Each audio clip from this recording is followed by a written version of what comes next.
David Heurtel in for Aaron and Natasha. Well, we have a new year, but we still have the same old problems with our emergency rooms. The numbers are on the rise. During the Christmas weekend, they seem to be tapering off, but now the trend is definitely getting back to very, very difficult numbers. So to try to make sense out of all of this and where the healthcare system is going in 2024. It's a great pleasure to be joined by Aaron Derfel, health reporter with the Montreal Gazette, friend of this show. Aaron Derfel, first of all, thank you for joining us, and Happy New Year. Good to be on the show, David, and Happy New Year to you too. Thank you. So maybe give us a little overview of what the situation currently is in our emergency rooms. Yeah, so today it's not the worst it's been. A few weeks ago I wrote about how there were 5 Montreal ERs that were filled to more than 200% capacity. Mm-hmm. Right now, the last few minutes, the Royal Victoria Hospital, it's filled to 221% capacity. But what's happening here is just the confluence or collision of various forces, right? You have a severe shortage of medical staff. Those who are in ERs, some of them are burnt out. Some of them have gone on medical leave. And you have an aging population. The patients are sicker than they were, say, a decade ago. And the flu season hasn't yet peaked in Quebec. And we're facing this resurgence of COVID, this new variant JN1. So all these factors are crashing into each other, into a system that's as vulnerable as it's been, and that's why there's no slack left in the system. The smallest little thing can cause a massive imbalance, and that's what's happening now.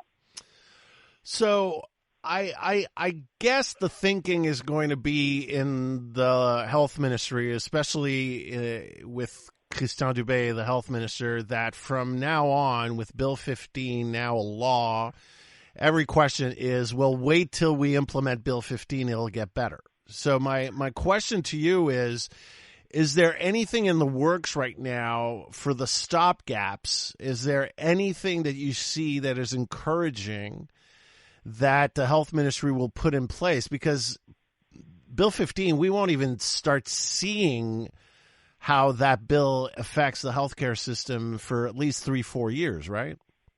Yeah, so the Minister, Christian Dubé, has said that now Bill 15 is law, and in the next 6 months, they're going to set up Santé Québec, this new agency that's supposed to run the system more efficiently. But there are about, 12 to 14,000, there's a shortage of 12 to 14,000 health workers. And, a new agency is not going to solve that problem overnight. And so in terms of these potential stopgap measures, I'm afraid I don't see that happening. And the overcrowded ERs are essentially a symptom of a system that's overwhelmed. Right. I'm not talking about the quality of care. Once you're in hospital, you do get a good care, although that's debatable in ERs that are chronically overcrowded. But the issue here is that the system is overwhelmed, and there are no beds on the floors because you don't have staff. And it all backs up into the ERs. And the people who are paying the heaviest price for all of this are our elders, and who built this province and this country. And in their twilight years, they're spending sometimes days on stretchers in hallways, stripped of their dignity and privacy. And sometimes they can't. They have bed sores. They develop bed sores, and they can't be treated properly. So what's happening is that Quebec ERs are where the elderly today go to die. And it's a sad commentary on our society. It is. As you're looking at 2024, I mean, could you give us a sense of where you see the key issues? I mean, and again, I know it's a huge question I'm asking, but what is Aaron Derfel going to be focusing on in 2024 in terms of the healthcare system? So, as you know, there were strikes, and eventually this is going to get resolved. hopefully, this will lead to a better work-life balance, better, patient-to-nurse ratios for the medical staff. That would be an improvement. So I'm going to be checking to see, how that pans out. Mm-hmm. And then also Bill 15, because this is a big bet that Dubé is making. He's saying, hold off on judging me until we see the results of Bill 15. And at this stage, I don't see how, Bill 15 can miraculously, solve the problems in our healthcare system that were decades in the making and will take years to resolve in the face of an aging population. Yeah. So in terms of the nurses, now a lot was made of the deals with the teachers just before the new year. Now, have the nurses haven't agreed yet, have they? No, and that big stumbling block here is getting like, what they're talking about is a work-life balance, and I think that with Santé Quebec, what they would like to be able to do is, if you look at the ER charts right now, like Lachine Hospital, it's not terribly overcrowded. It's actually, it's 64% capacity, so it has a lot of slack. The idea would be to take some of the nurses there and transfer them over to Royal Victoria Hospital, and perhaps even nurses who might not be working in the ER. This is something that the rank and file are not too happy about, and this is where I think that it's a big stumbling block in the negotiations.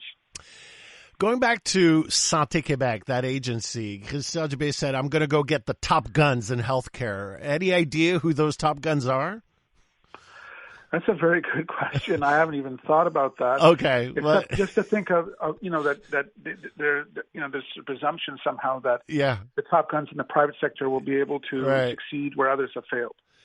So there are no names going around. There's no obvious choices or people that, there isn't a Michael Sabia of healthcare somewhere in Quebec waiting for a phone call. No one has emerged. Yes, exactly. Someone who would do for Hydro-Quebec. Right. Would do for Santé Quebec what Sabia has done for Hydro-Quebec. Okay. Just wanted to make sure. So my last question for the beginning of the year, Aaron Derfel, is I'm wondering, do you see any low-hanging fruit? Do you, with your experience, you've been, it's more than 20 years now, you've been looking at healthcare, the system, you broke the Heron story, you changed the whole way the government was perceived about the pandemic with that story and everything since.